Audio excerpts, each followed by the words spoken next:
Отандық өнім деп біз сарбаздарымызды жарамсыз техникаға отырғызуымызға болмайды. 2 миллион 500 мың доллар шамасындағы бағалады әр машинаны. Қазақстан инжиниринг холдингі бар, соның құйған ақшасы болу керек, 40 миллион доллар шамасында. Біріншіден мемлекеттен ақша алды, екіншіден мемлекетке техника сатты. Қолданып байып кетті. Байып алды деген сөз. Адамның басына қандай зиян тиеді. Бәрі сынақтан өту керек. Өйткені жарылыс толқыны бар мысалы. Онда бәрекелді дер едім, ол жоқ. Ресейдің сертификатын алыңызшы. Ол да жоқ па? Ешқандай сертификат. Отандық өнім деген пафосный әңгімемен бізді манипуляция жасап отыр қоғамда.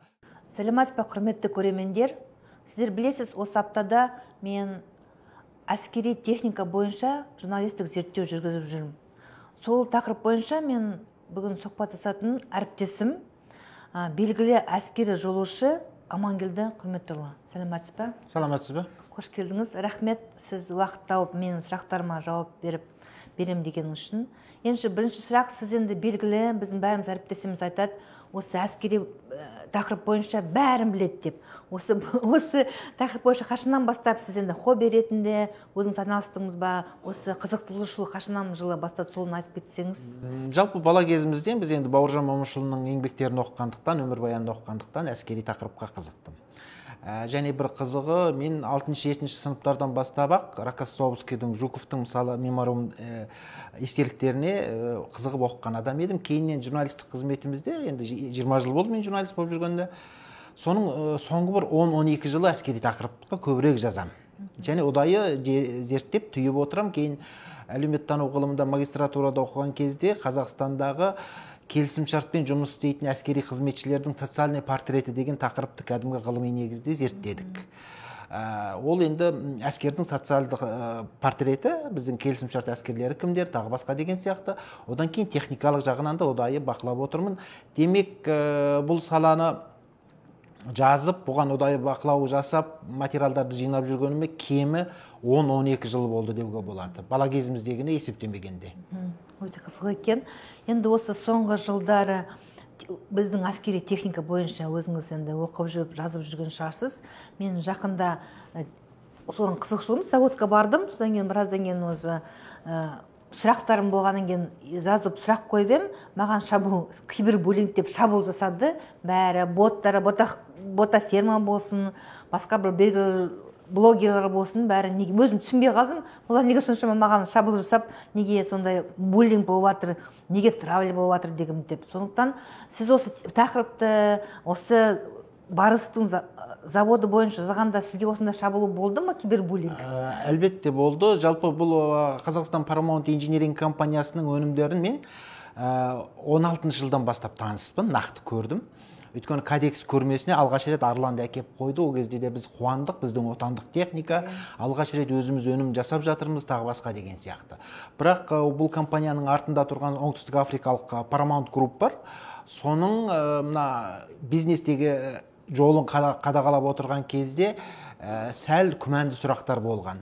Мен жылында кемінде 2-3 рет осы әскери техника туралы жазған кезде арасында айтатынмын. Мысалы, өткен жылы да жаздым, дәл 1 жыл бұрын жазыппын да, мысалы, осылай мысалы біздің техникалар күмәнді өндірушілер неге күмәнді техника жасайды, бұл әлі сынақтан өтпеген ғой деген сияқты жазғанда міндетті түрде ақпараттық шабуыл басталатын. Және бұл жерде пікір жазады, сен білмейсің, отандық өнімді өндірушіні қолдамайсың, біз Ресейден ғана алуымыз керек па, тағы басқа дейді. Манипуляция жасайды, өйткені бұл компанияның өкілдері өкінішке қарай қоғамның санасына манипуляция жасаудың бір шама шебері болып алды. Айталық, белгілі танымал адамдарды қолданады. Бірнеше мәрте, мысалы, Денис Кривошеевті пайдаланды осы тақырыпты қозғау үшін. Бұл жерде Қорғаныс министрлігіне кәдімгі ақпараттық шабуыл ұйымдастырып жүрді. Индустрия және инфрақұрылымдық даму министрлігі екеуіне. Кейіннен ара-тұра Арман Шораев ағамызды да пайдаланып жүрді. Отандық өнім деген жақсы, бірақ отандық өнімді менің позициям мынандай. Отандық өнім деп біз сарбаздарымызды жарамсыз техникаға отырғызуымызға болмайды. Тіпті кейде жеке WhatsApp номеріме де шығып кездесейік, сен неге сөйтесің, өзі отаныңның дүниесін жақтамайсың ба, сен орысты жақтайсың, сен түрікті жақтайсың, сен Қытайды жақтайсың деген сияқты жеке басымызға өткен оқиғалар болды. Әлі күнге мен мысалы қару-жарақ туралы жазып тұрам, сол кезде кезігеді. Әлбетте біз ер азамат болғаннан кейін кейде қатты сөйлейміз, дауласамыз, содан кейін қарсы шабуыл жасап, мысалы біз жеке пікірлескен кезде контраргументтерімізді ұсынған кезде бір жағы кейде сол боттарыңыз қашып кететін жағдайлар болады. Ол прям кәдімгідей информационный соғыс деп айтуға болады екен ғой. Неге соншама олар сұрақ қойдырмайды да бізге солардың үніміне?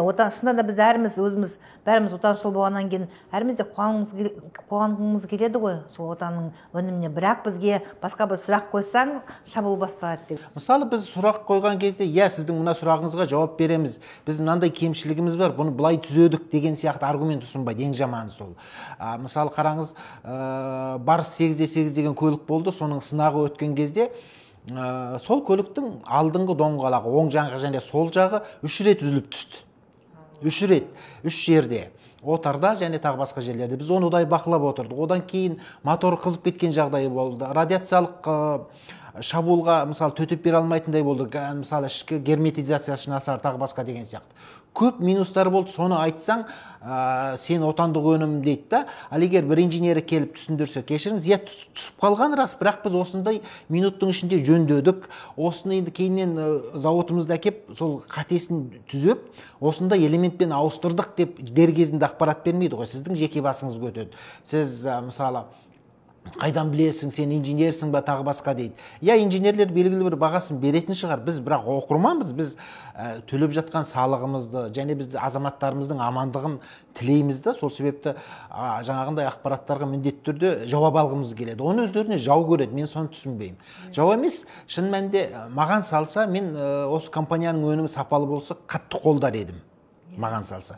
Бірақ күмәнім көп болған соң сұрақ қоямын, сол себепті кейде шабуыл болады. Шамасы сізге де сіз мұнда күмәндандыңыз, басында қуандыңыз ғой зауытқа барған кезде. Күмәнданып сұрақ қойған кезде сізге шабуыл жасап жатқаны сол. Егер де сіздің беделіңіз бар қоғамда, журналистикада, мысалы журналистер арасындағы даңқыңыз бар, былайша айтқанда, сізді жеке кездесуге шақырып, мынандай қасыңызға бірнеше инженер ертіп келіңіз, көрсетейік. Біздің кемшілігіміз қайсы болды, оны қалай түзетіп жатырмыз деп ұсыныспен шықса, бәлкім менің ойымша сіз келісер едіңіз. Шамасы ондай ұсыныс болған жоқ. Ұсыныс емес, адвокаттар жалдап мені қорқыта бастады ғой, сотқа береміз деп. Енді бұлардың шынында осындай саясатын түсінбедім, неге олай. Өзіміз айтып кеткендей, біз енді бәріміз салық төлейтін адамыз, біздің ақшамызға істеп жатыр, және де сізбен келісеміз, біз өзіміздің сарбаздарымызды бұндай техникаға отыруға қорқамыз. Біздің өзімізде ұлдарымыз өсіп келатыр, ертең әскерге барса, шынында біз жақсы техника қолданысын деп. Әрине, сол үшін біз осы сұрақтарды қойып жатырмыз. Жаңа сіз айтып кеттіңіз, арасында сертификат бойынша қабылдамады деп. 15-ші жылы олар шыққан кезде, бірінші өнімі шыққан кезде, олар сертификатсыз болды ма, болмады ма, қалай қабылдады. Қазір уже 9 жыл өтті, сол бойынша бізде шынында отандық прямо сертификаты бір центру, онен бұрында ГОС сияқты, даже оқулықтың өзінде бір сертификатпен қабылдайды ғой, мысалы, білім министрі, сол сияқты, қорғаныс министрі, сондай не бар ма, сондай требования? Бұл техника 2000 жылдардан бері НАТО үлгісінде өндіріле бастады. Бұл негізі МРАП деп айтады, Mine Resistance Ambush Protect деген бар. Яғни жарылыспен, аяқ астынан қолдан жасалған жарылыстарға, минамен қолдан жасайтын жарылғыштарға қарсы қорғанысы бар техника. V-образный дейді асты, сондай техника. Бұның стандарты НАТОда стандарт деп аталады, 45-68 деген стандарт бар. 2006 жыл жасалды біреуі, екіншісі 2012-де толықтырылды. Яғни НАТОның бүкіл осындай техникасы осы стандартқа сәйкесу керек. Кейіннен Россия жасай бастады бұндай стандартты. Бұлар Россия өз стандартын 2010 жылы жасаған. Бірақ стандарттан өтетін кезде методикасы болады. Методичкасы болады, әдіснамасы тексерудің. Ол методичкасының, әдіснамасының құжаттарын 2016 жылы дайындады. Яғни біз әскери техника мәселесінде біз көбінде Ресейден көшіреміз ғой. Доктрinaның көп нұсқасы Ресейден аламыз. Өйткені бір одақтамыз және көп техникамыз ұқсас. Бізде бұндай стандарттау жоқ. Ресей енді қабылдады. Қазірге дейін жоқ. Өйткені бұл әскери қорғаныс өнеркәсібі ірі елдердің мысалы фишкасы, былайша айтқанда. Енді 2015 жылы бұл техника қалай қабылданғанын түсінбеймін. Бірақ адам ретінде, азамат ретінде күмәнім бар. Неге? Өйткені 2015 жылы министр Иманғали Тасмағамбетовтің Қазақстан қарулы күштері мен өзге де күш құрылымдарын әскери қару-жарақпен және техникамен қамтамасыз ету жөніндегі ереже жайлы бұйрығы болды, арнайы бұйрық. 15-ші жылы. Сол бұйрықтың ішінде бірнеше баптар бар. Сол бұйрықтың ішіндегі баптарда біреуі өнім локализацияланған болу керек деген бап бар. Сол бап негізінде осы өнімді өткізіп жіберді ма деп ойлаймын. Бірақ одан бөлек тағы бірнеше бап бар. Біріншісі былай дейді. Өнім сериялы болу керек дейді. Яғни конвейерден шығу керек, бір прототип болмау керек. Екіншіден, бір немесе одан да көп мемлекет қолданған вооружение дейді ғой, армиясына қабылдаған өнім болу керек дейді. Сондай бірнеше бап бар, бірақ 4-5 баптарының біреуінде жаңағы локализациясы бар. Шамасы Арланды сол кезде сериялы деп бірнеше көптеген машинаны дереу құрастырды да, Paramount-тың өнімі ретінде дайын копия ғой енді. Соны қорғаныс министрлігіне өткізді. Ол кезде Арланның мысалы 6 ай, тіпті 1,5-2 жылға созылатын үлкен сынағы өткен жоқ. Тура Марадер деген ненің үлгісі, Paramount компаниясының Марадер деген машинасы болған. Марадер, сосын Эмбамбе, Матадор деген бір 3 техника негізі оңтүстік Африканың. Солардың үлгісінде жасалған дүние Арланды сол кезде қабылдады. Бір қызығы, Paramount компаниясы оңтүстік Африканың өзінде оңтүстік Африка қарулы күштеріне бірде-бір осындай техника сатпаған. Қасындағы бірнеше 2 елге ғана сатылды. Шамасы сондай нұсқаны алып кеп біздің қорғаныс министрлігіне сол кезде өткізген сыңайлы. Енді келіп сертификаты жоқ техниканы сол кезде қорғаныс министрлігі қабылдады. Бұл жерде бір ескеретін нәрсе бар, өте қымбатқа қабылдаған. Менің білуімше ол кезде қателеспесем доллар біршама бізде қазіргіден арзан болды, доллардың курсы 150 болған шығар, 181 болды қателеспесем. Сол кезде бұлар былай бағаласақ 2.500.000 доллар шамасында бағалады әр машинаны. Ал сонда бағасы себестоимость сондай ма екен? Негізгі себестоимость жалпы нарықта деп бізге көрсетіліп жүрген бағасы бұл машиналардың 660.000 доллар болды ол кезде. Енді сіз неге ол сонда 4 есе қабылдаған? Шамасы әскерилерге сол кезде. Ол кезде мынандай нәрсе бар. Қорғаныс министрлігі ол кезде тікелей сатып ала беретін. Кейін 2016 жылы қорғаныс министрлігі тапсырыс береді. Мына товарды жеткізетін ол кезде қорғаныс және аэроғарыш өнеркәсібі министрлігі деген болды. Құрылды, Бейбіт Атамқұлов министр болды алғашқы. Содан кейін қорғаныс министрлігіне алынатын техника солар арқылы өтетін болды. Яғни министрліктің тапсырысымен. Ол кезде 16-ға дейін тура қорғаныс министрлігі өзі қаржысын бөліп, қазаншының өзергі қайдан құлақ шығарса дейді, министр егер мына техниканы ал дейтін болса ала беретіндей мүмкіндігі бар еді.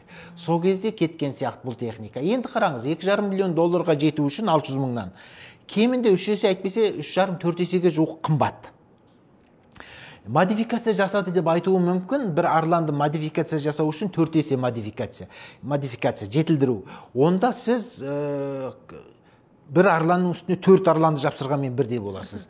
Бұрауны сауыты 4 есе қалың болу керек, жүк көтеруі 4 есе қуатты болу керек, моторы 4 есе күшті болу керек, атыс қуаты 4 есе мықты болу керек деген сияқты. Біреулер айтуы мүмкін, компьютерлік техника жаңа дүниелер қойдық деп.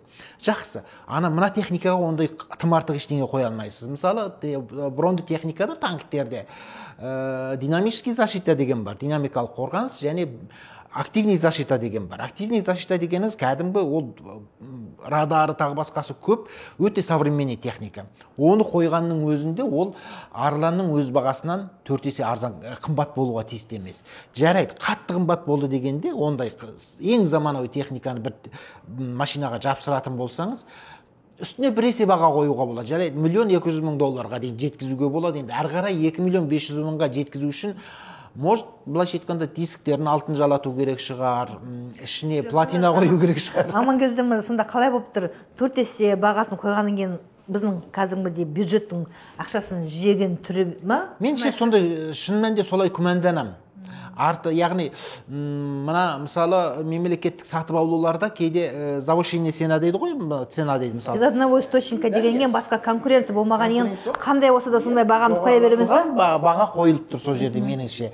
Бұны негізі уақыт өтіп кетті, 7-8 жыл өтіп кетті деместен арнайы құрылымдар қайта бір тексеру керек. Екіншіден, бұл машиналар неге арландар сол кезде сынақтан өтпеді?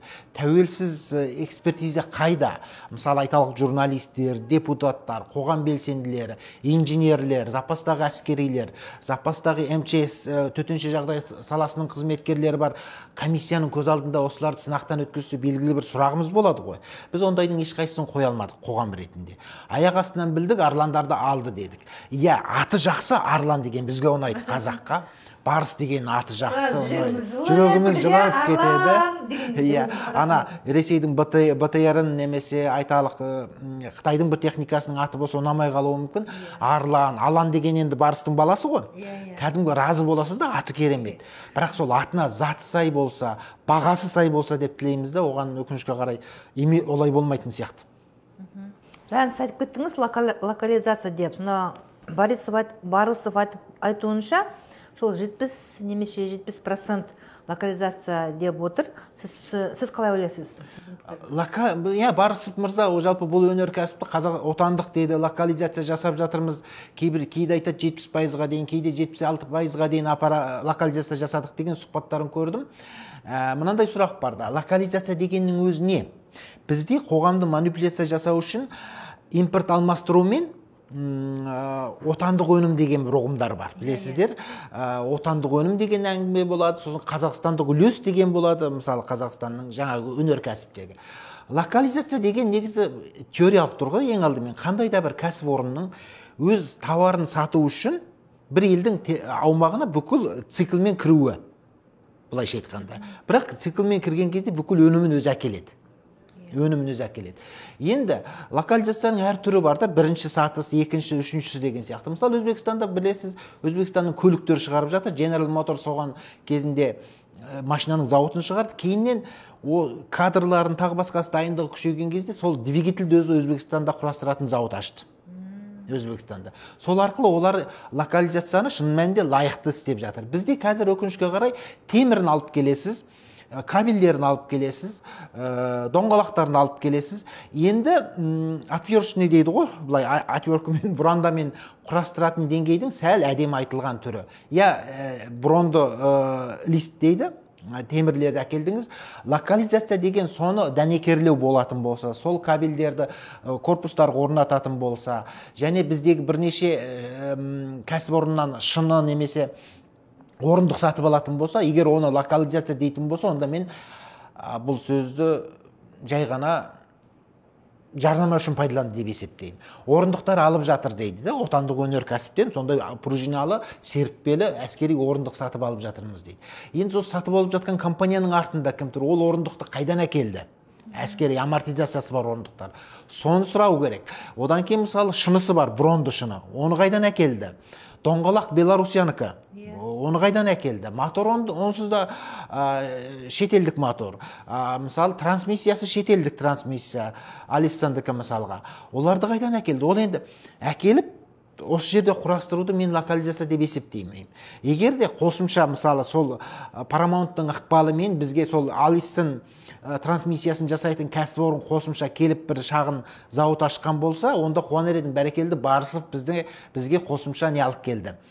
Инвестор әкелді, өнеркәсіп әкелді деп. Және біздің отандық өндірушілерден не алып жатыр бұлар? Локализация дейтіндер. Қазір шын мәнінде кәдімгі первичный локализация деуге болады. Бірінші максимум 50%-ға. Бұл жерде еңбектің локализациясы деу керек. Еңбектің, қызметтің, яғни бұрандасы. Қазақтың жігіттері сварка жасап жатыр, солар бұрандасын бұрап жатыр, солар бояп жатыр деген сияқты мәселе.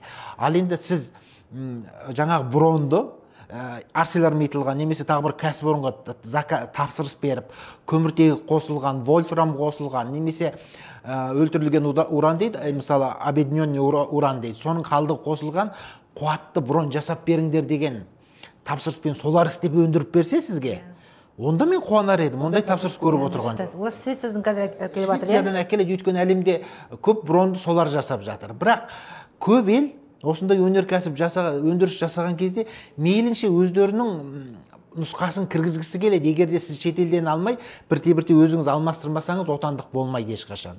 Мысалы Ресей, біз қанша анау дейміз, мынау дейміз, Ресейдің көп техникасы өзі жасайды ғой, моторынан бастап доңғалағына дейін өзі жасайды. Мейлі ол біз бағалаймыз ғой әскери техникасы тағы ескі екен немесе заманауи соғысқа жарамайды дегенмен, олар өздері жасайды ең бастысы. Толық циклда да Құдай сақтасын, бір соғыс болып қалса, біздің өзіміздің неге сенуі, техникаға сену болмай тұр. Өйткені Беларусь бізге доңғалағын бермей қалса, Швеция бронын бермей қалса, тағы бір нәрсесін бермей қалса, біз техникасы қаламыз ғой. Негізі сондай болады өкінішке қарай. Бізде қорғаныс өнеркәсібі кешенінде осындай үлкен проблема бар. Өйткені біз тәуелсіздік жылдары тұтас жаңа концепциялық қорғаныс өнеркәсібін қалыптастырған жоқпыз. Экономикамыз мүмкіндік бермеді.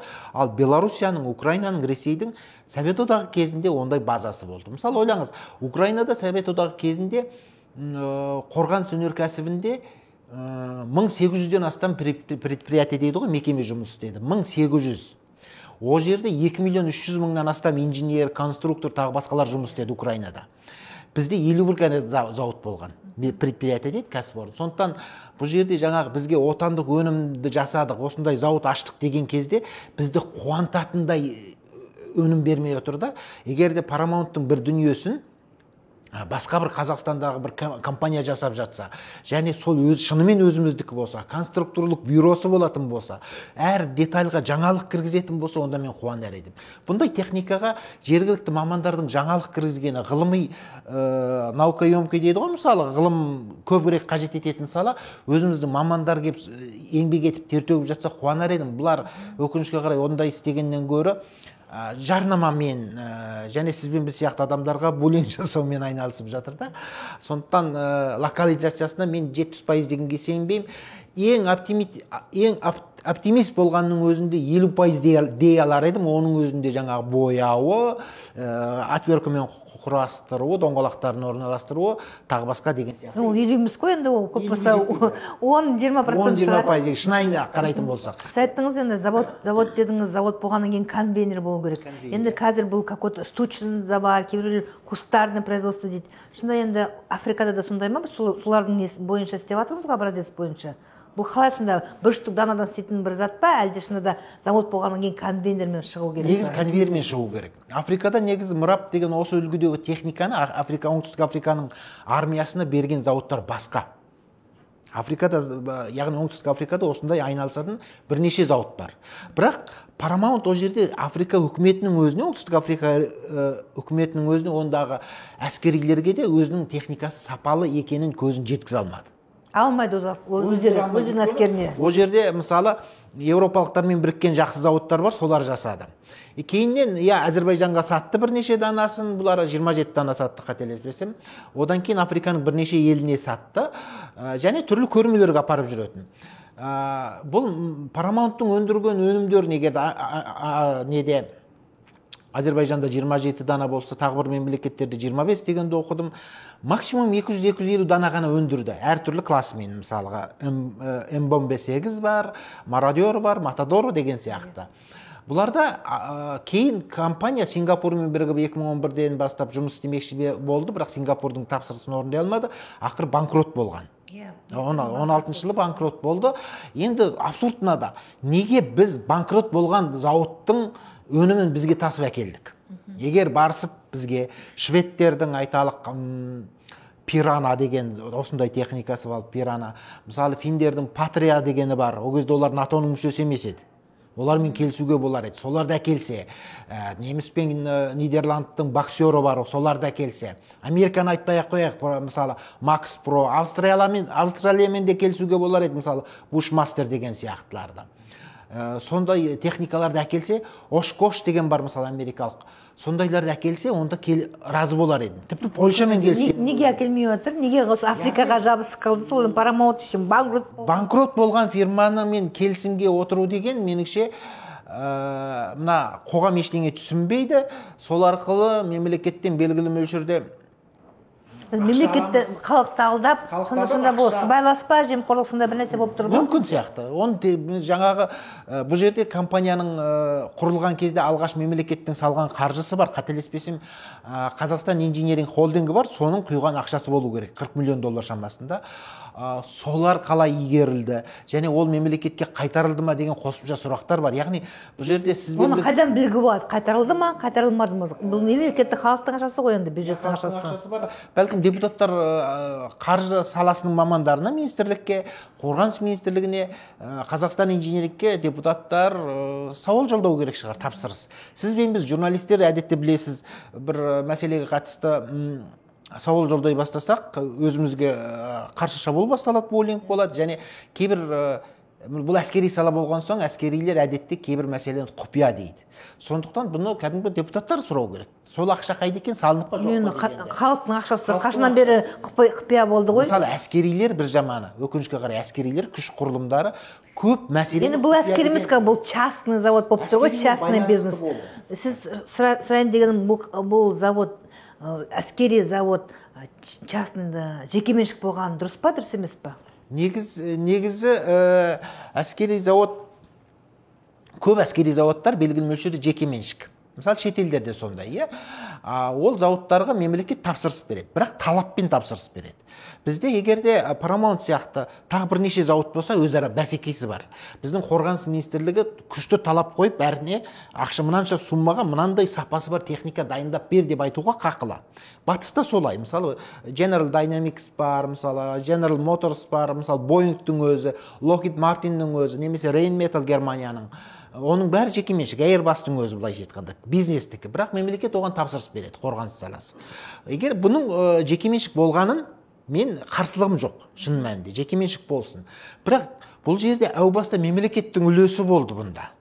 Қорғаныс министрлігінің ықпалымен, белгілі бір тұлғалардың ықпалымен үлесі болды, және біз оның ақшасының дұрыс қайтарылғанын білмей қалдық. Біріншіден мемлекеттен ақша алды, екіншіден мемлекетке техника сатты. Сөйтіп сізбен біздің салығымыздан кәдімгідей бір адамдар қолданып байып алды деген сөз. Соның енді сол орай бізге қоғамға ашық айтылу керек. Ол кезде мысалы жаңа айттым ғой, аэроғарыш министрлігі жоқ болатын, қорғаныс және аэроғарыш өнеркәсібі министрлігі, тіке қорғаныс министрлігі алатын. Енді әскерилер сол кездің құжаттарын белгілі мөлшерде әскери құпия деп жасыруы мүмкін. Сіз бен біз бұны анықтағанымыз дұрыс, журналист ретінде және бізге басқа да өкілдерге хат жазу арқылы. Енді сапасы жаңағы жекеменшік өнеркәсіп шын мәнінде ең сапалы дүниені ұсынуға тырысады, классикалық жағдайда. Өйткені бәсеке бар. Мына жерде жалғыз да, әдеттегі с одного источника деген біздегі Қазақстандағы өкінішке қарай тырнақшасында алсақ тренд бар ғой, соның аясымен келе жатыр. Әйтпесе бұл зауыттан басқа қосымша өнімдер болатын болса, сол бәрі ұсынса, болмаған екі зауыт. Менікі мынандай техникасы, ананікі мынандай техника деп, онда біз таңдай алатын едік. Мына жерде таңдау қалдырған жоқ, және мемлекеттің басқа шетелдерден түрлі варианттарды қарауына ренішпен қарап отырды, тесетіп отырады. Мысалы, қараңыз, бұлар қорғаныс министрлігімен конфликтіні 2019-дан бастады. 2019-дың соңында, өйткені Ермекбаевтың кезінде, ол 2019 жылда күзде қызметінен нетті ғой, Жамбылдағы неден кейін 2020 жылы қызметінен алынды. Отставка кетті. Сол 2018-де министр болғаннан кейін Ермекбаевқа тисе бастады, өйткені ол Ресейдің БТР деген техникасын алады екен деген әңгіме шықты. БТР 82А, БТР 80 деген. Шын мәнінде ондай келісім 2012 жылдары жасалған. Қазақстан мен Ресей арасында біздің қорғаныс министрлігі алу керек болатын. Оның өз кезеңі бар. Бір жылы 5 береді, бір жылы 10 береді, тағы басқа деген сияқты. Сөйтіп, сол алатын кезде ақпараттық шабуыл басталды. Ресейдің заманауи емес ескі техникасын ала бастады. Біздің техника бар кезде, арландарымыз бар кезде деген әңгіме шықты. Ол кезде Жасұзақов білесіз, Арыстағы оқиғадан кейін бас штабтың алдында не болды ғой, қорғаныс министрі болған, сол Сәкен Жасұзақовтың атынан бір тексерулер болды. Сол тексеру кезінде бұның бәрін ұйымдастырған Сәкен Жасұзақов екен деген қауесет тарата бастады медиада. Кейіннен Ермекбаевқа соқтықты. Сосын 21 жылы біздің нарыққа түріктің кәсіпорны бір өнімі келген кезде, түріктің бір компаниясының жасап жатқан техникасы келіп сынақтан өтетін кезде ориентерді түріктерге қарай бұрып жіберді.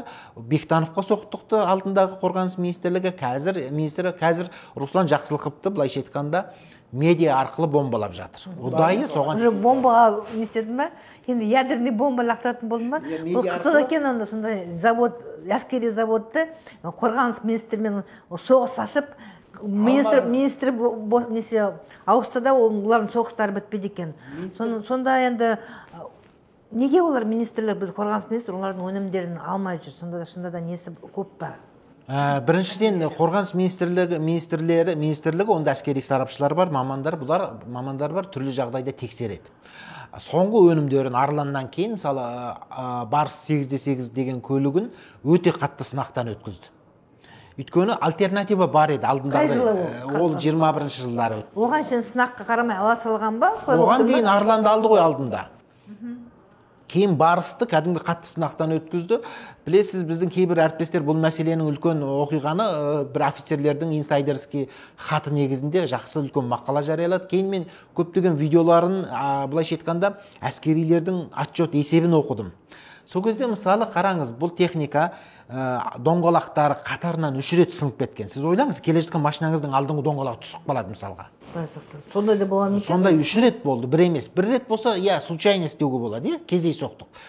2 рет болса, тағы да кездейсоқтық болады. Енді 3-ші рет болса, бұл закономерность дейді ғой, яғни заңдылыққа айналып тұр да, сапасының жағдайын белгілі болдырып тұр. Екіншіден, ол жердегі әскерилердің несі бар? Көптеген баға беруі бар. Мысалы, Барстың 8x8-дің корпусының іші кішкентай, оның мысалы мұнарасы деген болады үстінде ататын дүниесі.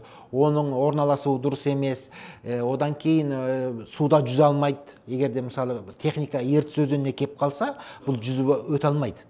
Басқа техникалар осы сияқты жылады ғой, қазіргі техника, заманауи қазіргі көп техника амфибийный дейді, солай система қойылған, өйткені әртүрлі өзен көлдер бар, содан өту керек.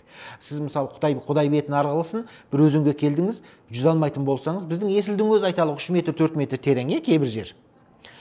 Одан өту үшін көпір іздеп кететін болсаңыз, біттіңіз ғой. Көпірді жарып жіберсе мысалға. Украинадағы жағдайды көріп отырсыз, көпір талқандалғанда ештеңе өте алмай жатыр. Сондай техника болды. Екіншіден, мына жерде моторының сапасы нашар болды. Моторы мен трансмиссиясының сапасы нашар болды. Яғни моторының күші өз техникасын белгілі бір кедергілерден, препятствие дейді, одан алып өтуге жарамайды. Одан кейін бұндай техникаға қойылатын бір талаптардың бірі мынандай да, ядролық соғыс болса радиацияны, немесе радиациялық пыл дейді, мысалы, шаңды ішіне өткізбеу керек. Әскері отырма, герметичный болу керек, былайша айтқанда. Яғни тесігі жоқ, ішінде өзімен өзі таза ауада отыру керек. Бұның ішіне шаң өтіп кетеді. Сіз атқан порохтың өзі іші толып кетеді деп жазыпты ғой. Мысалы, пороховый газ дейді оны, атқан зеңбірегіңіздің несі шығу керек, газы. Ол дереу сыртқа шығарылмаса, сіз сарбазыңызға зиян. Оны шығарылмайтын жағдай бар. Оның кейін корпусында, мысалы, ойлаңыз, былайша айтқанда не жоқ, маневр жоқ, артқы қақпасында, есігінде. Әдетте көп батыстың техникасында, мысалы, аварийный ситуацияда есігі жабылып қалған кезде запас есіктегі қосымша. Олар кішкентай есік болады, ашасыз да өтесіз. Бұда есік емес, люк. Жоғардан шығу керек. Жоғардан немесе есіктің артында дөңгелек, сіз содан еңбектеп өтуіңіз керек. Мысалы, қараңыз, қазір Украинада Брэдли деген америкалық техника жүр, ол ескі негізі, бірақ оның да арты қақпасы бүйтіп жабылғанмен, аварийный ситуацияда есік бар, үлкен ашылып кетеді. Сол сияқты детальдар болу керек. Қарасаңыз, корпустың ішіне заманауи техниканы, мысалы, сарбаз, десантшы тек автоматпен отырмайды қазір. Мысалы, батальонный тактический группа деген болады, ротный тактический группа деген болады. Қазіргі заманда оларға бір 10 адам болса, екеуінде жақсы рация болуы мүмкін, дрон ататын бір техника болуы мүмкін, дронға қарсы. Бір вертолет ататын стингер болуы мүмкін минимум. Немесе бір танкіға қарсы ататын джевелин, немесе Қазақстан, Ресейдің бір корнет сияқты техника болуы мүмкін, шағынды, противотанковый. Сондай дүние болуы мүмкін, бір группада 10 адамның ішінде. Ол техника кәдімгі автомат Калашниковтан үлкен. Мысалы, джевелиндеріңіз метр жарымға дейін барады. Ондайда ананың ішін алып отыратындай мүмкіндік қарасы көрмейсіз да, фотосын көрсеңіз өзіңіз бүйтіп. Ішіне қанша адам солдат сарбаз сеу керек? Біздің қорғаныс министрлігінің талабы бойынша 10 негізі. Бірақ бұларда қазір 8-ден төмен болмау керек негізі. Бұларда қазір 7+3 сондай ғана. Ана экипажбен қосқанда қорғаныс министрлігінің талабына бәрібір жетпей жатыр. Экипажбен қосқан кезде. Өйткені былайша айтқанда бір машина шағын бір отделение деген болады әскери бөлімде. Соны жеткізу керек белгілі жерге. Екіншіден, бұл техникаға қойылатын номері бірінші талап әскердің өмірін сақтау.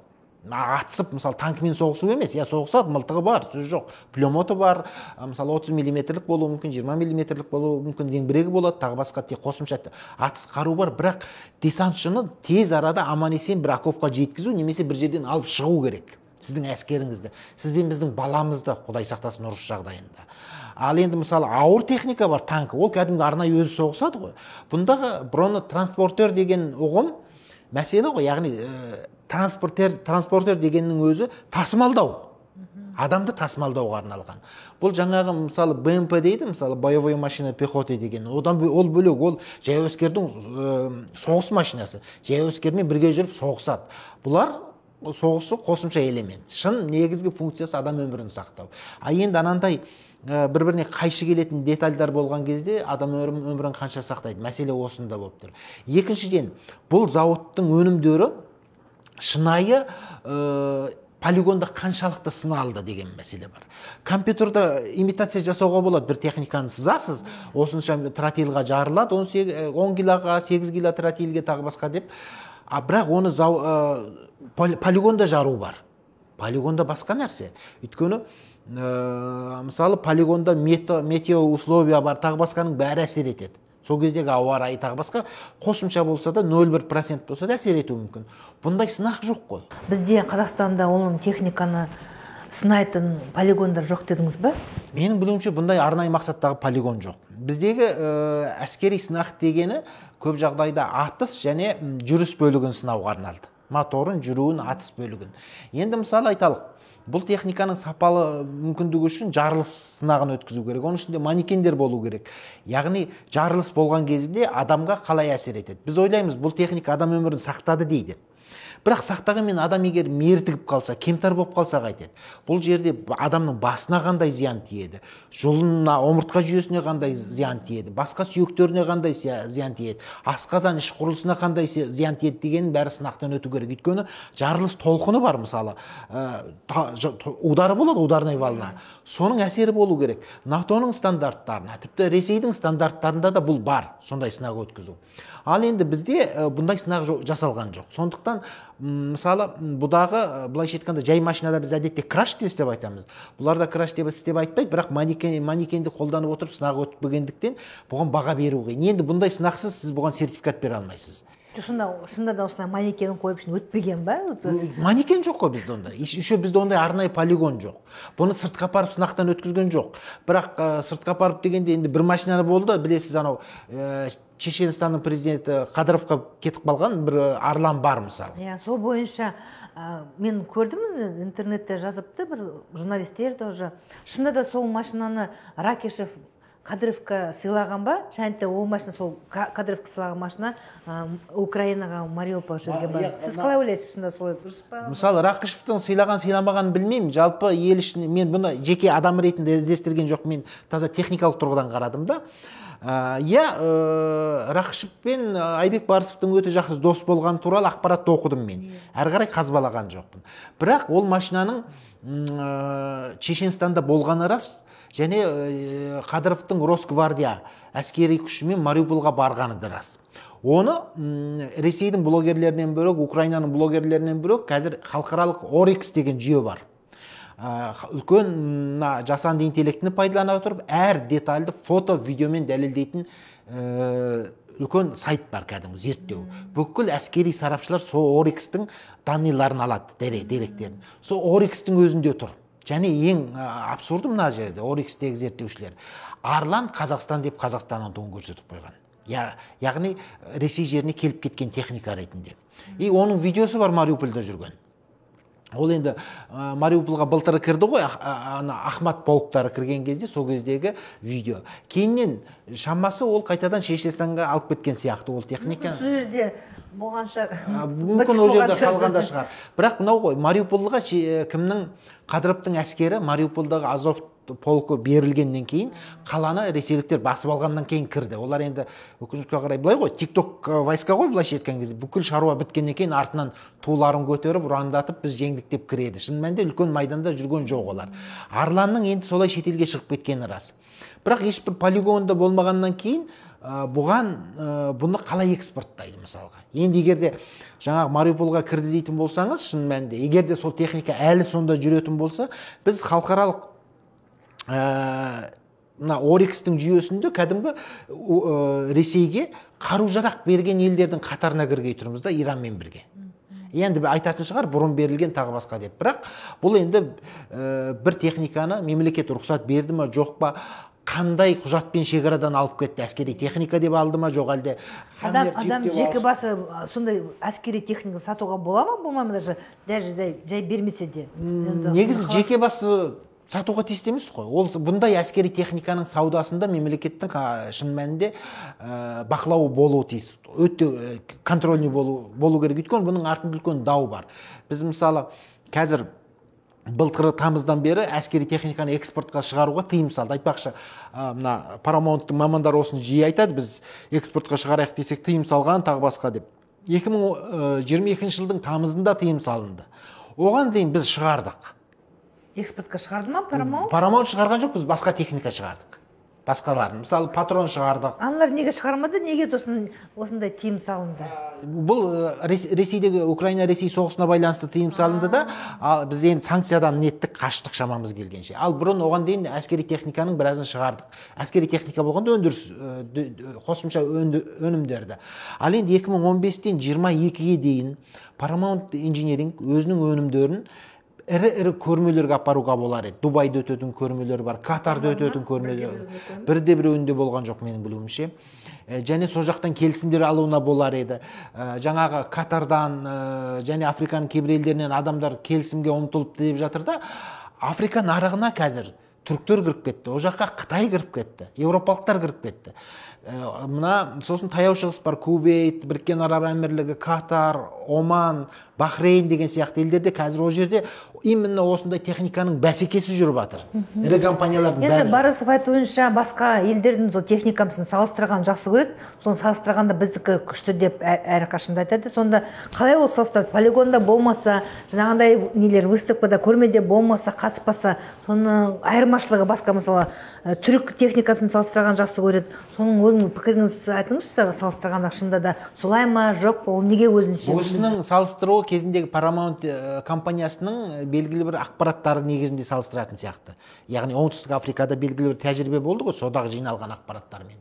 Ал енді қазір түріктермен қатты салыстырғысы келеді, екі сөзінің бірінде түрік өнімдері туралы айтады. Бұл жерде Қазақстан нарығында түріктің Отокар деген компаниясының біздің қазақстандық Барыс пен олардың Арма 8/8 деген екеуі қатар сынаққа түсті. Арма деген техниканы неміс пен Нидерландының боксер деген техникасы бар, соған ұқсатып жасады, сонымен бәсекеге келген. Және бұл компания Түркиядағы бұндай өнім өндіретін бір, мысалы айталық, Katmerje деген компания бар, BMG деген компания бар, FNSS деген компания бар,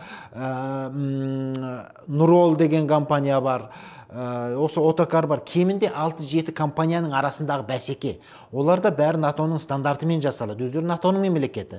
Және сол стандарттан бәсекемен шетелге де сатып жатыр, өз армиясына да өтіп жатыр. Түркияның армиясында, мысалы, бізде әртүрлі, қазір жалғыз компания ғой айғайлап жүргеніміз. Оларда компания көп, оның әртүрлі өнімі бар. Енді келіп салыстырған кезде қандай да бір сертификат жоқ дүниені конвейерге қойылған сериялық өнім шығарып жатқан зауытпен салыстырады. Серийный производство бар оларда. Ал енді салыстыру үшін сізде серийный қою керек, сізде шетелден алу керек. Жаңағы кезінде Тасмағамбетовтің бұйрығының өзінде айтылып тұр да, бір немесе одан да көп мемлекеттердің армиясы қолданған техника болу керек деп. Бізге қазір Барыс пен Арланды Африканың кейбір елдері қолданды деген аргумент айтылып жүр. Ол одан бері 7-8 жыл өтіп кетті. Қазір әлемнің топ 10, топ 20 деген рейтингтерінде Paramount компаниясы жоқ. Осы вообще жоқ. Мына МРАП деген системамен техника өндіретін. Енді қару-жарақ саудасының топ 100-дік деген бар. Ана ол жерде үлкен компания бар, енді Boeing сияқты. Олардың ішінде оңтүстік Африкада бірде-бір компания жоқ. 100-дің ішінде жоқ. Яғни қару-жарақ нарығындағы.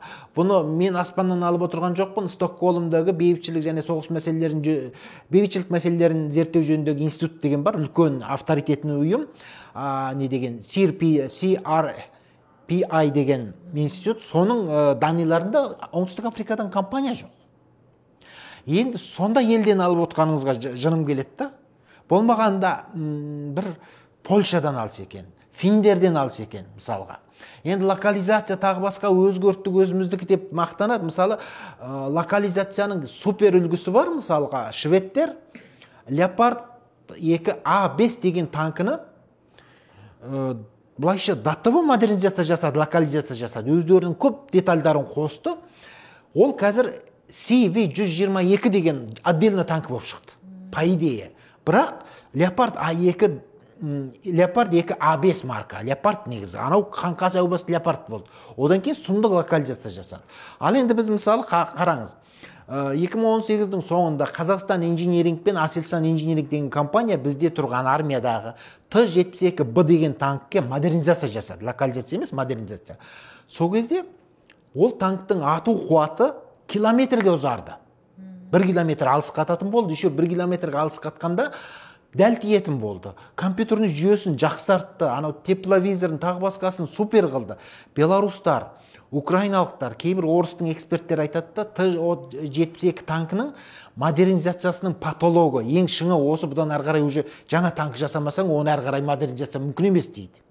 Егер сондай істесе болар еді. Өнімді әкелдің, сөйтіп модернизация жасасаңыз, сонда мен локализация жасады, бізге керемет өнім әкелдік дер едім. Ондай жоқ, жаңағы шетелдің өнімдерімен салыстырады отырады. Түріктермен салыстыру үшін сіз НАТОның станок 45-68, 45-69 деген сертификатын алып келсеңіз, онда бәрекелді дер едім, ол жоқ. Жақсы, НАТОныкін алмай ақ қойыңыз. Ресейдің сертификатын алыңызшы. Ол да жоқ па? Ешқандай сертификат. Не Қазақстанның, не басқа елдің. Енді Қазақстанда дәл бұны бронды техникаға қойылатын сертификация жоқ меніңше. Мен таппадым, құқықтық актілер.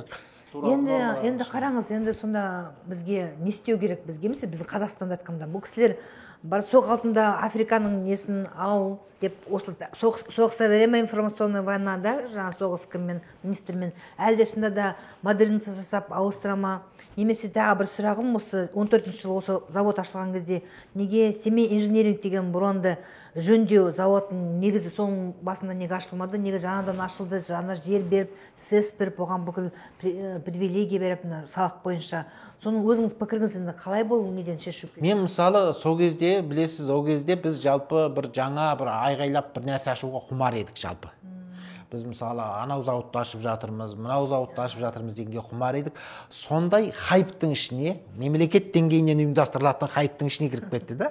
Өйткені лобби бар белгілі бір адамдардың. Әйтпесе Семей инжинирингтің базасында тура осы техниканы жасауға болады. Өйткені оның техникалық мүмкіндігі бар. Егер де бұл Paramount'тың технологиясын, заманауи дүниесін Семей инжинирингке қосатын болса, ол зауыт күшейетін еді. Жаңадан салмайды. Ол жерде БТР-лерді жөндеп жатыр, МТЛБ-лерді жөндеп жатыр, модернизация жасап жатыр, Т-72 танктерін модернизациядан бастап двигателіне дейін көп жөндеуін істейді. Біздегі қару-жарақ техникасының ішіндегі ең мықты зауыттардың біреуі сол, Совет кезінен келе жатыр. Инженер мамандар бар. Және мына Қазақстан инжиниринг компаниясының құрамына кіретін, холдингтің құрамына кіретін өзге компаниялармен анау головной офис бірі ғой енді холдинг. Соның дочеркалары ғой, мысалы еншілес кәсіпорында өзара байланысы да мықты. Сол Семей инжинирингтің базасында бұны әрі қарай жақсы салса әлдеқайда дұрыс болар еді. Өйткені әрі қарай жетілдіресіз. Біз жаңағыдай хайппен бір жаңа зауыт әкелдік, тағы басқа дедік та. Paramount деген, яғни Paramount деген басында сол кезде ат аталып жүрді. Мұрап деген жүйе ретінде. Соның атағын бізге сатты, атын сатып кеттік. Франшиза сияқты сатылып кетті. Шынымен де Семейдің базасында ашқанда әлдеқайда қайырлы болар ма еді, кім біледі. Шынында локализация, шынында отандық болуға жарайтын еді. Екіншіден мысалы бұл зауытқа қазір отандық қылу үшін, отандық өнімдерді өткізу үшін белгілі бір конструкторлық бюросы бар ма, ғылыми зерттеу қалай жасалып жатыр. Бұл азаматтар бізбен, журналистермен осындай ренжіп, мынандай дұрыс емес қой деп айтқан адамдардың жеке басына өтеді. Сен әскерде болған жоқсың дейді. Сен сен өзі барысы айтпақшы әскерде болды ма өзі? Мен мысалы мәселе ол әскерде болмау емес. Әскерде бір сарбаз да болады. Ол күнделікті мылтығын атып көрді, тағы басқа. Бірақ әскери ғылым бөлек. әскери ғылым бөлек. Жалпы сіз бен біз журналист ретінде қосымша ақпараттар іздейміз, күні түні бір ақпарат қараймыз. Біз кейде физиктің еңбектерін оқуымыз мүмкін, формуласы бар еңбектерін. Мысалы сопромат дейді, мысалы сопротивление материалов деген пәндер болады инженерияда, соларды оқып кетуіміз мүмкін, сіз екеуміз кәсібімізге байланысты. Енді мен отырып алып енді әскери техниканы бәрі оқымаған жоқ. Кеше Әзербайжанның несін газетін оқыдым ғой. Сол не туралы, не біздің Қазақстан туралы. Мысалы, ұлттық қорғаныс академиясының мысалы журналдары бар, ғылыми журналдар, ғалымдар, әскери ғалымдар жазатын. Ол жерде траекториядан бастап формулаға дейін болады. Оны оқымасаңыз сіз бен біз түсінбейміз. Енді біз түсінгенімізден кейін талап қоямыз да, неге былай емес, әлемде былай ғой деп. Келеді да бізге тиіседі. Маған салса бұл завод мысалы рекламамен айналысқаннан гөрі ғылыми ортадан маман тартқаны жақсы еді. Ғалымдар, инженерлер бар бізде де. Соларды тартсын. Бізге журналистер мынандай сын айтып жатыр. Доңғалағы қайта-қайта түсіп қала береді дейді. Мына металды қалай сапалы қылуға болады, айтыңыздаршы деп. Құрамын өлшіп, нетіп беріңіздерші. Біз шетелде металды дайын сатып ала салып едік. Ол кезде ол металды құйған кезде бәлкім составында, құрамында қате болған шығар. Біз өзіміз құя аламыз ба? Осындай істеп жатырмыз десе, мен қуанар едім. Айбек мырза келсе, аман келді. Сен сынай бересің ғой, біз мына ғалымды әкеп шақырдық. Бұл кісі мынандай формуламен айтып берді. Ана жерде доңғалақ. Және оқыттық, шетелде сондай әскери академиясында. Оқыттық, инженерлерді оқыттық. Біз сосын мына сияқты қостық зауытымызға десе. Одан кейін ең бастысы техникасын бірінші мынандай талап бар да, кувейттіктер алдымен сұрады дейді, алдымен өз армияларың алды ма деп айтты дейді. Негізі әскери өнеркәсіпте көп елде бірінші шетелге дәлелдейді. Тіпті орыстың өзі, өйткені экспортқа бағытталады. Өйткені өзіңіздің армияңыздың оған қоятын талабы бөлек болады. Мысал айтайын, Қазақстандағы реальный мысал. Ресейде 2007 жылдардан бері БМПТ Терминатор деген техниканың разработкасы жасалды. Боевой машина поддержки танка дейді, яғни танкыны қолдайтын әскери машина деген техника. Терминатор 1 деді. Соны 2011 жылы шығарды, алғашқы боевой испытаниеден өткізді. Біз Қазақстан не істедік? Алдық та 4-ін сатып алдық. Сразу былайша айтқанда. Жақсы танкыны қолдайды, мықты ракеталар бар, жақсы техника. Аты да жақсы, Терминатор. Кейін орыс әскерилері, генералдары бұған қатты қарсы болды. Бір талап қойды. Бірінші дейді, оның жүрісі Т-72-нің жүрісімен бірдей емес, екеуінің скорысы. Екіншіден платформа, пойыздың үстіндегі платформаға сыймайды, ол талтақ былай жетканда. Екі гусеницасы дейді, шынжыр шығып қалады сыртқа. Танкі платформаның үстінде тура тұру керек. Үшінші, салмағы өте ауыр, ол жаңағы кейде, мысал, танкімен бірде жүре алмағандықтан, прорив дейді ғой әскерде, шеп бұзып өту тағы басқа маневрларға жарамайды. Оны түзетіңдер деген сияқты көптеген талап қойды неге? Урал вагон заводқа қателеспесем. Сөйтіп оның конструкторлары жетілдірді де, ақыры Ресей армиясы сол кейбір дүниесін Беларусьқа, сосын бізге сатып берген ғой орыстар.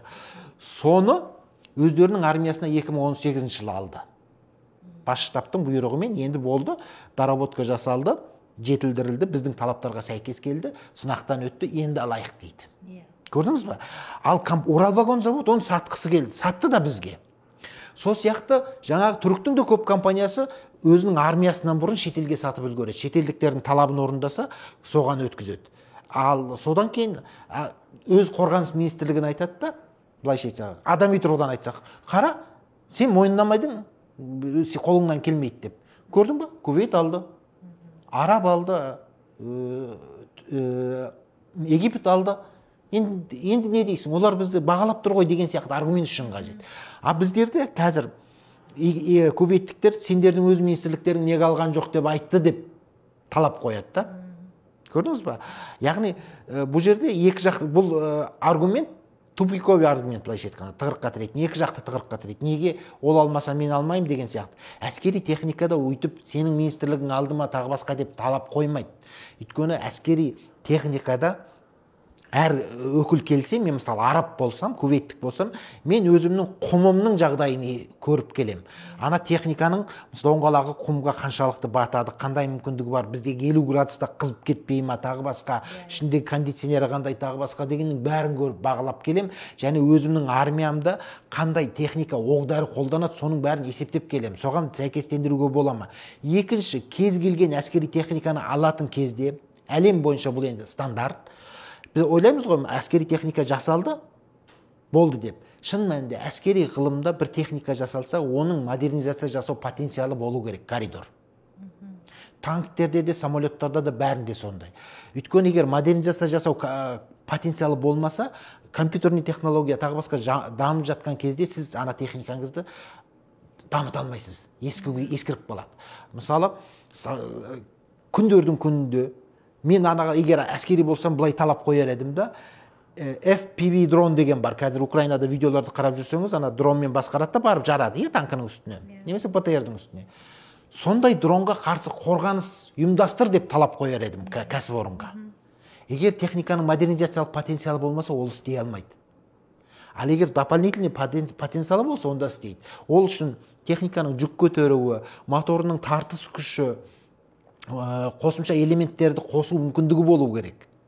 Сіз мысалы үстіне бұрын қойып тастадыңыз, доңғалағы жарылып қалатын болса, модернизациялық потенциалы жоқ, әрі қарай жүре алмай қалатын болса. Осының бәрі талап қойып қойылу керек. Жаңа Кувейттен келген эксперт болса, сондай талаппен келеді. Көрдіңіз бе? Біздің министрліктің қоятын талап басқа болады. Бұлар алады да, жоқ, сен қайтсең де біздің техниканы ал дейді. Мен мысалы осы ұнамайды маған. Біздің техниканы алсын, жақсысын алсын, онда қуанам. Мысалы айталық, жақсы техника дегенде. Бізде Петропавлда ауыр машина жасау зауыты деген бар, Қазақстан инженерингтің құрамына кіреді. Соның ішінде РСЗО Тарлан деген жасалып жатыр. Реактивный система залпового огня дейді, яғни дүркіндетіп ататын атыс қондырғысы.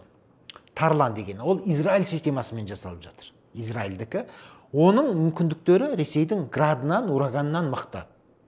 Спутниковый навигациясы бар, инерциалды навигация дегені бар, біраз жетілдірілген түр. Израильдің мысалы лицензиясымен жасалып жатыр. Яғни оны әскерилер біледі, сынақтан өткізіп жатыр. Және оған қарсы ана зауыттың министрлікті ренжітіп жүргенін, қырылысып жатқан көрмедім медиада. Мен де бірінші естіп тұрмын. Ол бірақ сынақ 3 жыл 4 жылға дейін созылуы мүмкін. Бұлар келеді да қайта министрлікпен қырылысады тағы басқа. Екіншіден, министрлікпен нету деген, айқасу деген шын мәнінде халықтың ақшасын маған бер деген сөз ғой. Солай болды. Мен солай түсіндім енді. Мен қалай істесем, олай істесем, бірақ сен маған міндетті түрде бер, менен басқа ешкім жоқ деп тұрған сияқты. Мысалы жерде бұл жердегі логика былайда,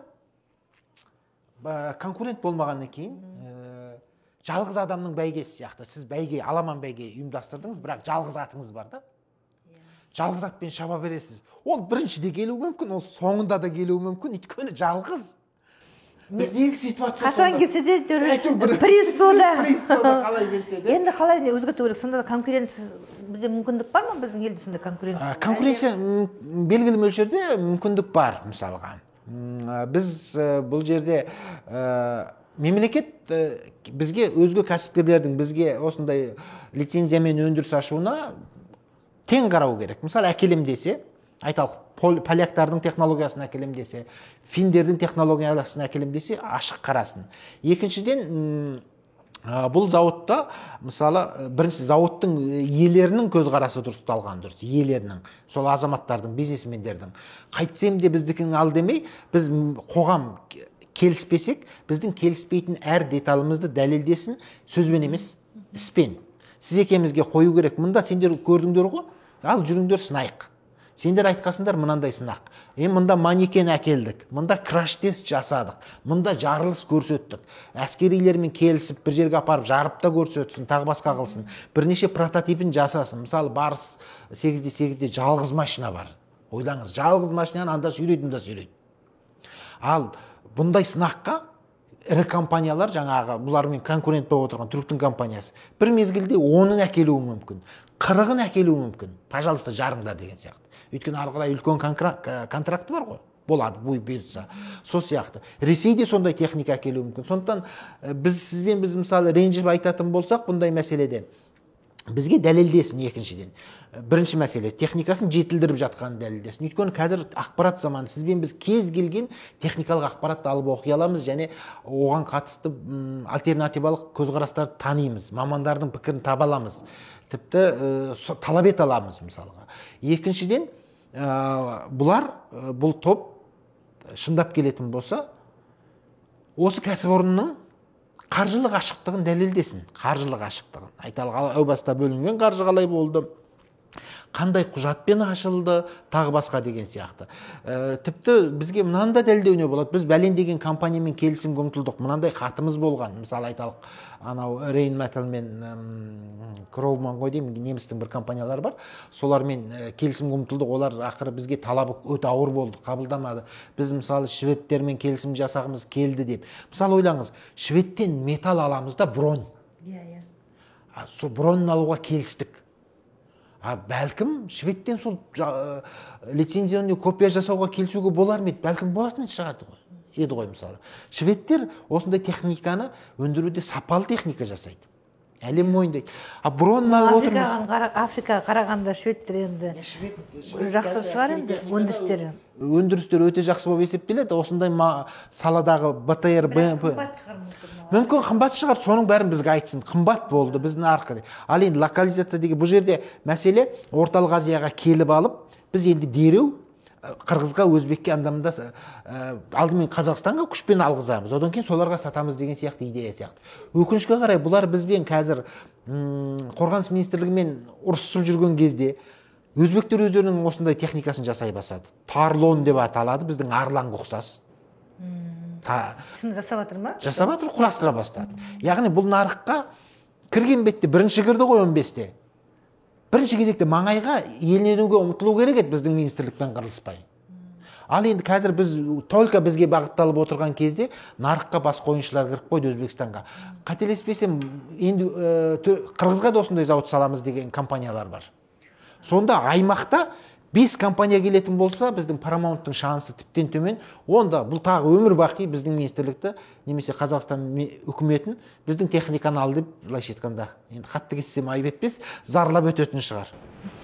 Амангелді мырза, осы пандемия кезінде мен өзім солай журналистік зерттеу жасағам. Біздің бүкіл мектептерге біз өзіміз өндіріс істеген, өзіміз жасаған компьютерді ал деді ғой. Бәріне алғызып, біздің бюджеттің ақшасын істеп.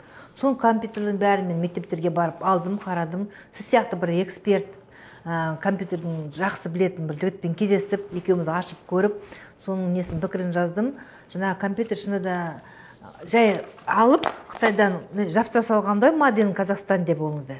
Енді қарасаң, балаға компьютер бойынша соны оқи алмайды. Өйткені шынысының өзі зиян береді екен көзге баланың. Және де біраз 5 минуттен кейін уже өлдіріп кетеді екен жаңағы несі ойнап. Сондықтан көп несері оданға осы ақшаға жаңағы мысалы 100 мың дейік бұл компьютер. Мен уже бағасын есімде жоқ. Сол үкіметтің 100 мың алғаша, сол 100 мыңды ата-анаға беріп, бұл қазақстандық Киров заводын ал дегенше, одан да шында да сол 100 мыңға күшті, жақсы, бренді, жақсы істеп тұрған гарантиясы бар, сонда компьютер неге алдырмайды деп ой келді да, сол жаздым да. Және де мен бүкіл ата-аналар қолданды. Біз бренд, мысалы, мен жаңадан осы Қазақстанның, жаңа Өзбекстанның машинасын алғанша, неге дайын Volkswagenді, дайын Toyotаны алмаймын деп сондай ой келеді уже, бұрында мен істеліп жатқан бренд. Сол сияқты бұл жағынан мен соны сұрақ қойсам, бұл дұрыс бола ма, айып бола ма, айып болмай ма, неге уже дайын уже жақсы бүкіл жерде көрсеткен техниканы айтқан сияқты дайын Швеция болсын, Франция болсын, басқасы болсын, соны алмай, неге біз осындай не істеп телеганы впереди лошади ұстап, бірсе артына қоямыз, бірсе алтына қоямыз, жүрмейтін зат сондай бір нәрсе неге сонша зорланып жатырмыз? Бірақ қаншама ақша қарадым, қаншама бюджеттің ақша миллиардтан кетіп жатыр сол үшін. Мысалы бұл жерде біз қазір әскери стратегиялық ынтымақтастық кезінде әлемдегі Украинадағы болсын басқадағы оқиғаларға қарап біз қазір батысқа армандап отырмыз да, батысты. Анау американский техника келсе тағы басқа деген сияқты. Бірақ әскерилердің ішінде оқиғаға шынайы қарайды.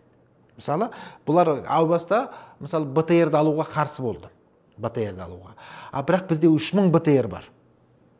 Бұрыннан келе жатқан. Біз мысалы соғыс жағдайында соның бір запасын екіншісіне салып та тіршілік ете аламыз. бір машина жүрмей қалса, бір моторының бірдеңесін алып қосып әйтеуір қашып шығамыз ұрыстан. Құдай, конвейерден шыққан зат. Сондықтан әскерилер кейде осылай ойлайды. Әскерилер осылай ойлайды. Ал жаңағы бәленің бәрі отандық өнім деген тырнақша ішіндегі бір керемет пафосный әңгімеден шығып тұр да, отандық өнім деп. Жоқ, манипуляция болып тұр ғой. Манипуляция, отандық өнім деген шындап кетсе манипуляция. Сіз қараңыз. Мысалы, біздің азық-түліктің өзінде отандық өнім болады, мысалы, ірі супермаркеттерге барасыз ғой, желілерге. Сонда ол Қазақстанда жасалған деген деп тұрады, бірақ Ресей мен Беларусьтың сүттері, мысалы, демпингпен кіріп келген кезде біздікі қымбат болады да, біз жаңағы арзандау ананыкін алып кетеміз. А енді осы жерде отандық өнім тура осы сияқты нәрсе да. Жаңағы қараңыз, 2015-тен бергі бағасын қарайтын болсаңыз, бұлар сөз басында айттық, мысалы, 660 мың тұратын техниканы 2,5 миллионға сату доллармен бағасын. Ойлаңыз, отандық өнім болған үшін біз сондай кемінде 3 машина, әйтпесе 4 машина алатын техника бағаға біреуіне аламыз, мысалға, отандық өнім болған үшін. Ал шын мәнінде отандық өнім болып толық цикл бізден шықса, онда қуанасыз ғой, ана заводтың өнімі мынау, мына заводтың мынау деп. Сондықтан отандық өнім деген пафосный әңгімемен бізді манипуляция жасап отыр қоғамда. Сол арқылы біз мысалы ура патриоттығымыз көп қой, ура мен қазақпын, тағы басқамын дейміз. Арлан деген аттың өзіне қуанып отырмыз ғой. Барыс, Алан деген аттарына қуанамыз. Шын мәнінде ертең Құдай бетін ар қылсын. Мысалы Арланда бір оқиға болды, аударылып қалғандықтан бір сарбаз қайтыс болған кезінде. Арлан армияда бар ғой. Оны тағы да манипуляция жасады, техниканың қатысы жоқ деді. Ал енді шын мәнінде әскери техника гражданский техника емес. Бұда қауіпсіздік әлде қайда жоғары болу керек. Енді жай техниканың аударылып қалса адам өлімі болуы мүмкін, бірақ Арлан сияқты әскери техникада аударылған үшін адамның мерт болуы меніңше қисынға келмейді. Бірақ кейін ақпараттық соғыс деп айтайықшы, енді ақпараттық манипуляция кезінде техниканың айыбы жоқ, ана жігіттен болды деген ақпарат таратылды. Яғни бұл жігіттердің ықпалының күштілігі сонша. Енді сіз қараңыз, мен болсам, техника болған соң ондай болған шығар, сол азаматтың отбасынан. Жоқ, экспертиза, служебный расследование болмаған ғой. Өзі несін жүзін не істеу үшін, сақтау үшін айта салады, біз оны сүйенуіміз керек. Боингтың өзі бір техникасында не болса, минус шықса, кешірім сұрайды, және соны қайтарады да техниканы, мысалы. Жөндейді, Тойотаның өзі бәрі жөндейді. Бізде сөйтіп жарайды, ана жерінде қате болыпты, біз соны жөндеп берейік деген әңгіме шығармайды ғой. Менің техникам 100% дұрыс, сендер бүлдіргесіңдер деген сияқты әңгіме таратылады. Сондықтан ақпараттық манипуляциямен бұлардың айналыспағанын қалар едім мен өз басым. Әлбетте біздің осы интервьюімізден кейін сізбен біз шақыруы мүмкін, келіңіздер заводқа тағы басқа деп, немесе техниканың ішінде отырып көрейін, жарыңдар тағы басқа деп. Мен жаруға бармаймын, өйткені біреудің ажалына себеп болғым келмейді. Жоқ, мен барысып өзі отырса, мен барып көретін едім. Амангелді мырза, сізге рахмет, өте қызық және маңызды әңгіме болған сияқты. Біздің оқырмандарға біраз нәрсені түсіндірдің деп айтайын, өйткені көбісі түсінбей жүр ғой, бәріміз тек қана естіген қазақстандық өнімі, отандық деген өнімі дегенге соған бәріміз естіп жүгіреміз. Бәріміз де, сіз де, мен де, бәріміз де патриотпыз ғой. Енді сондықтан осы мәселе бойынша көптен бері айқайлап шулап жүрген мәселесі көбісі түсінбей жүрді, не болып жатыр деп, бұл техника, әскери техника тақырыбы бойынша сізге соны түсіндірген үшін көп рахмет айтамын. Сізге табыс тілеймін, шығармашылық табыс тілеймін. Және де өзіміз бәрімізге, оқырмандарымызға, бүкіл қазақстандықтарға бейбітшілік өмірде өмір сүрейік деп тілеймін. Сау болыңыздар.